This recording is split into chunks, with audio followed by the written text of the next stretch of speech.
Hello दोस्तों, कैसे हो आप सब। उम्मीद करती हूँ सब अच्छे होंगे। आज मैं फिर से एक नई कहानी लेकर आई हूँ आप लोगों के सामने। बहुत समय पुरानी बात है। एक गांव में लादू नाम का किसान रहता था। उसकी 2 बेटियां थीं जिनका नाम ग्यारसी और पतासी था। उन दोनों की माँ उनको बचपन में ही छोड़कर गुजर चुकी थी।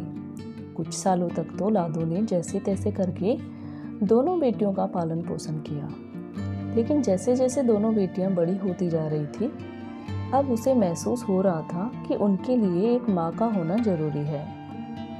उन दोनों के पालन पोषण के लिए लादू ने मनोरी नाम की औरत से दूसरी शादी कर ली। कुछ दिनों बाद मनोरी के एक बेटा हुआ। लादू की आमदनी बहुत कम थी। वह घर का खर्च भी मुश्किल से चला पाता था। मनोरी उन दोनों बेटियों से बहुत ईर्ष्या करती थी। उनसे घर के सारे काम करवाती थी और तो और उन्हें खेत जोतने के लिए भी बैलों की जगह काम में लेती थी। लादू के चाहने के बावजूद भी वह अपनी पत्नी को बेटियों के साथ ऐसा दुर्व्यवहार करने से नहीं रोक पाता था, क्योंकि उसकी पत्नी उसकी बिल्कुल भी नहीं सुनती थी और उसको हमेशा डांट डपट करके चुप करवा देती थी। मनोरी को अब यह चिंता सताने लगी कि इन दोनों लड़कियों की शादी में तो लादू का सब कुछ बिक जाएगा, उसकी बेटी के लिए तो कुछ भी नहीं बचेगा। इसलिए मनोरी ने योजना बनाई कि वह दोनों लड़कियों को मौत की घाट उतार देगी। मनोरी ने बहाना बनाकर लादू को कुछ दिनों के लिए गांव से बाहर भेज दिया। उस समय रास्ते कच्चे हुआ करते थे और आने जाने के इतने साधन भी नहीं हुआ करते थे, इसलिए आने जाने में कई दिनों का समय लग जाया करता था। लादू के जाने के बाद मनोरी दुकान पर जाकर जहर की पुड़िया लेकर आ गई। सुबह जब दोनों लड़कियां खेत में काम करने के लिए जाने लगी तो उनके खाने में मनोरी ने जहर की पुड़िया मिला दी। जब दोनों लड़कियां दोपहर में काम निपटाकर खाना खाने की तैयारी करने लगी तो उन्होंने खाने को पेड़ की छाया में रख दिया और हाथ मुंह धोने के लिए पास ही के कुएं पर चली गई। हाथ मुंह धोकर आने के बाद उन्होंने देखा कि सारा खाना इधर उधर बिखरा पड़ा था और पास में ही एक कुत्ता मरा हुआ पड़ा था। वहां की ऐसी हालत देखकर ग्यारसी को सारा माजरा समझते देर न लगी कि उसकी माँ ने उन्हें मारने के लिए उनके खाने में जहर मिला दिया था। इसलिए वह अपनी छोटी बहन पतासी से बोली कि पतासी, अब हम दोनों का यहाँ रहना बिल्कुल भी सुरक्षित नहीं है, इसलिए हम दोनों घर छोड़कर कहीं दूर जाकर रहते हैं। ग्यारसी की बात सुनकर पतासी बोली कि ठीक है, हम कहीं दूर चले जाते हैं। इस तरह सलाह मशविरा करके दोनों बहनों ने घर छोड़ने का फैसला कर लिया और वह दोनों जंगल की ओर निकल पड़ी। जंगल में पहुंचकर उन्होंने वहां पर एक झोपड़ी बनाई और रहने लायक व्यवस्था कर ली। थोड़े ही दिनों में उन्होंने जंगली भेड़ों का पालना शुरू कर दिया और अपना जीवन यापन करने लगी। कुछ दिनों बाद जब लादू घर आया तो अपनी दोनों बेटियों को घर में ना पाकर लादू ने मनोरी से पूछा कि दोनों बेटियां कहाँ हैं। तो मनोरी ने बताया कि उनको खेत में काम करते वक्त सांप ने काट लिया और उनकी मौत हो गई। अपनी पत्नी से अपनी बेटियों की मौत की बात सुनकर खुद को संभाल नहीं पाया और वह जोर जोर से रोने लगा। कुछ समय बाद लादू ने धीरे धीरे खुद को संभाला और अपने रोजमर्रा की जिंदगी में लौट आया। उधर जंगल में ग्यारसी और पतासी जंगल में बड़ी होती जा रही थी। धीरे धीरे उन्होंने वहां एक भेड़ों का झुंड पाल लिया था, जिन्हें वह दिन में जंगल में चरा कर लाती थी और जब उन्हें पैसों की जरूरत होती या खाने पीने के सामान की जरूरत होती तो वह उन भेड़ों को बेचकर अपनी जरूरत का सामान ले आती थी। एक दिन की बात है, ग्यारसी भेड़ों का झुंड लेकर चराने गई हुई थी। पतासी घर पर अकेली थी और वो पौधों को पानी दे रही थी। उसके घर के सामने से घोड़े पर बैठकर एक राजकुमार निकल रहा था। राजकुमार ने जैसे ही पतासी को देखा तो वह उसका रंग रूप देखकर मोहित हो गया। राजकुमार ने पतासी से कहा कि तुम मेरे साथ चलो, मुझे तुमसे शादी करनी है। पतासी उसकी बात सुनकर हक्की बक्की रह गई। वो बोली, मुझे माफ़ करना, मैं यहाँ अकेली नहीं रहती, मैं यहाँ अपनी बड़ी बहन के साथ रहती हूँ, मैं उनको अकेले छोड़कर नहीं जा सकती। राजकुमार ने उसकी बात सुनी और कहा, तुम अपनी बहन के लिए रास्ते में निशानियां बनाते चलना। राजकुमार का सुझाव सुनकर पतासी को लगा कि उनका सुझाव बुरा तो नहीं है और वह उनके साथ जाने को तैयार हो गई। राजकुमार ने अपने सिपाही से कहा कि तुम रास्ते में एक जैसे निशान बनाते चलना और लोगों को उनको मिटाने से मना कर देना। राजकुमार की बात सुनकर सिपाही ने राजकुमार की बात के लिए हाँ में सिर हिला दिया और वह सिपाही रास्ते में हर 1-1.5 मीटर पर सामान्य निशान बनाते हुए चलने लगा और राजकुमार पतासी को लेकर अपने राजमहल में जाने लगा। शाम होने पर ग्यारसी जब भेड़ों को चराकर लेकर आई तो अपने घर पर अपनी बहन को ना पाकर परेशान हो गई। उसने हर तरफ उसे ढूंढा, उसे वह कहीं भी नहीं मिली और उसे उसकी चिंता होने लगी। उसे लगा कि कहीं उसकी बहन को कोई जंगली जानवर शिकार ना बना ले। यह विचार मन में आते ही ग्यारसी और ज्यादा परेशान हो गई। वह पागलों की तरह अपनी बहन को चारों ओर ढूंढने लगी। जब उसने रास्ते में एक जैसे निशान जगह जगह देखे तो वह उन निशानों का पीछा करते हुए महल तक पहुंच गई। ग्यारसी राजमहल में घुसने का प्रयास करने लगी, पर सैनिकों ने उसे महल के अंदर नहीं जाने दिया। अब उसे लग रहा था कि उसकी बहन महल में ही है, इसलिए वह उसी नगर में रहने लगी और कोई छोटा मोटा काम करके अपना गुजारा करने लगी। दूसरी तरफ राजकुमार ने पतासी से शादी कर ली और 1-1.5 साल बाद उनकी जब संतान की प्राप्ति हुई तो उसकी देखभाल के लिए एक दाई माँ की नियुक्ति की घोषणा की। यह घोषणा सुनकर ग्यारसी ने मन में सोचा कि चलो इसी बहाने वह कम से कम राजमहल में जाकर अपनी बहन से मिल तो सकती है। ये सोचकर ग्यारसी राजमहल गई और दाई माँ की नौकरी पाने के लिए प्रयास करने लगी। उसने मंत्री से काफी प्रार्थना की। उसके बहुत प्रयत्न करने के बाद आखिर उसे दाई माँ की नौकरी मिल ही गई। ग्यारसी अपनी बहन पतासी को अब रानी के रूप में देखकर बहुत ज्यादा खुश थी। वह पतासी के बेटे को बहुत प्यार से रखती थी। ग्यारसी हमेशा घूंघट निकालकर रहा करती थी। इसी वजह से उसकी बहन पतासी उसे अभी तक नहीं पहचान पाई थी।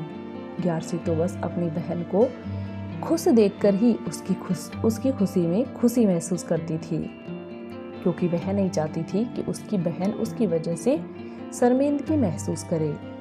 समय बीतता गया और ग्यारसी पतासी की बेटी की अच्छे से देखभाल करने लगी। कभी कभी उसे लोरी गाकर सुनाती थी। एक दिन ग्यारसी जब पतासी की बेटी को लोरी गाकर सुना रही थी तो पतासी ने चुपके से उसकी लोरी सुन ली। ग्यारसी लोरी में गा रही थी कि हम 2 बहनें जंगल में साथ रहा करती थी।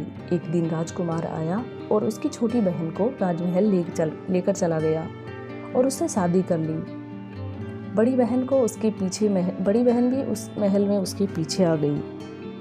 ग्यारसी अपनी बहन पतासी, जो कि अब रानी बन गई थी, उसके बेटे को बहुत ही प्यार से रखती थी। ग्यारसी हमेशा घूंघट निकाल कर रहती थी। इसी वजह से उसकी बहन पतासी उसे अभी तक पहचान नहीं पाई थी। ग्यारसी तो बस अपनी बहन को खुश देखकर ही खुशी महसूस करती थी, क्योंकि वह नहीं चाहती थी कि उसकी वजह से उसकी बहन को शर्मिंदगी महसूस हो। समय बीतता गया और ग्यारसी पतासी की बेटी की अच्छे से देखभाल करने लगी और कभी कभी उसे लोरी गाकर सुनाया करती थी।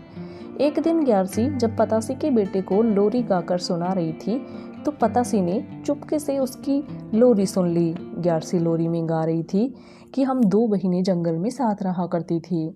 एक दिन राजकुमार आया और उसकी छोटी बहन को राजमहल लेकर चला गया और उससे शादी कर ली। बड़ी बहन भी उसके पीछे पीछे महल गई और अपनी बहन से मिलने के लिए बहुत प्रयास किया, परंतु सैनिकों ने उसे अपनी बहन से नहीं मिलने दिया। अब जब बड़ी बहन छोटी बहन से मिली तो उसे इतना खुश देखकर उसकी खुशी में बाधा ना डालते हुए वह उसके बेटे की दाई माँ बनकर रहने लगी। ये बात सुनकर पतासी को अपनी बहन ग्यारसी की याद आई और उसे लगा कि यह तो उसकी और उसकी बहन ग्यारसी की ही बात है। पतासी ने ग्यारसी से जाकर पूछा कि तुम कौन हो, तुम्हें ये सब कैसे पता है। यह सब सुनकर ग्यारसी ने अपना घूंघट हटा दिया और पतासी को सारी बात बता दी। उसने उससे मिलने के लिए क्या क्या किया। ये सारी बात सुनकर पतासी को बहुत बुरा लगा। उसकी बड़ी बहन उसके साथ ही थी और वह उसे पहचान भी नहीं पाई। ये सोचकर दोनों बहनें आपस में गले लग गई और जोर जोर से रोने लग गई। और पतासी ने बोला कि अब मैं आपको पहचान गई हूँ, तो अब आपको कष्ट सहने की जरूरत नहीं है। अब पतासी ने ग्यारसी के लिए महल में ही रहने की अच्छी बंदोबस्त करवा दी और दोनों बहनें हंसी खुशी राजमहल में रहने लगी। कुछ दिनों बाद उसे पता चला कि जिस गांव में वह आई थी उस गांव में अकाल पड़ा है। इस बात का पता चलने के बाद उन्हें अपने पिता की चिंता सताने लगी और उन्होंने एक गुप्तचर को भेजकर अपने पिता के गांव में भेजा और उन्हें राजमहल बुला लिया। लादू बेचारा राजमहल चलने की बात सुनकर घबरा गया और सोचने लगा कि मैंने ऐसा क्या गुनाह कर दिया जो मुझे राजमहल बुलाया जा रहा है। पर वह अपने मन में इस सारे विचारों को दबाए हुए चुपचाप राजमहल में जाने लगा। जब लादू राजमहल पहुंचा तो उसने वहां पर अपनी दोनों बेटियों को देखा और अपनी बेटियों को ऐसे राजमहल में जिंदा देखकर उसकी आंखों में आंसू आ गए। उसने अपनी बेटियों को गले से लगा लिया और पूछा कि तुम्हारी माँ तो मुझे बता रही थी कि सांप के काटने से तुम दोनों की मौत हो गई। तब पतासी बोली कि माँ ने तो आपसे झूठ बोला है, बल्कि उन्होंने ही हमें जहर देकर मारने की कोशिश की थी। और उसे पतासी ने बताया कि कैसे उसकी माँ ने उन्हें मौत के घाट उतारने का प्रयास किया था। ये सारी बातें सुनकर उसके पिताजी को बहुत गुस्सा आता है और वह कहता है कि मैं उसको जान से मार दूंगा। गुस्से से आग बबूला होता देखकर दोनों बेटियों ने जैसे तैसे करके उसे शांत करवाया और वो बोली कि नहीं पिताजी, आप ऐसा कुछ नहीं करेंगे, क्योंकि आज हम जैसे भी हैं और जहाँ भी हैं उन्हीं की वजह से हैं। उन्होंने अपने बेटे के भविष्य की चिंता को लेकर ये सब किया था, उन्हें माफ़ कर दीजिए। अब पतासी ने अपनी माँ को भी अपने पास बुला लिया और उनसे मिलकर बहुत शर्मिंदा हुई और माफ़ी मांगने लगी। मनोरी बार बार उनसे माफ़ी मांग रही थी, उनके पैरों में गिड़गिड़ा रही थी कि बेटा मुझे माफ़ कर दो, मैं गलत थी, मैंने कुछ भी नहीं देखा, मैं बेटे के प्यार में पागल हो गई थी। इतना गिड़गिड़ाती हुई देखकर दोनों बहनों ने उसे गले से लगा लिया और हंसी खुशी रहने लगी।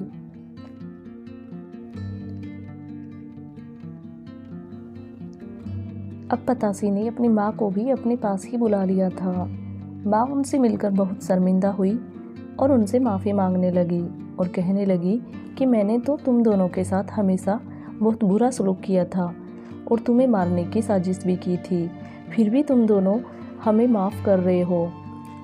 और बोली कि भगवान हर माँ बाप को तुम्हारी जैसी बेटियाँ देवे। अब पूरा परिवार हंसी खुशी उसी नगर में रह करके खुशी से रहने लग गया था। उनका पूरा परिवार उसी नगर में खुशी से रहने लगा था। दोस्तों, देखा हमने बेटियों के साथ उस ज़माने में कैसे बुरा व्यवहार किया जाता था, लेकिन आज समय बदल चुका है। बेटियों को भी हमें खुले आसमान में जीने का, उड़ान भरने का ये सब मौका देना चाहिए, पढ़ने का मौका देना चाहिए, ताकि वो अपनी ज़िंदगी संवार सके और परिवार को एक अच्छी दिशा में ले जा सके। अगर आपको स्टोरी अच्छी लगी हो तो चैनल को सब्सक्राइब ज़रूर कीजिएगा और ऐसी ही और कहानियाँ सुनने के लिए शेयर भी कीजिएगा और लाइक भी कीजिएगा।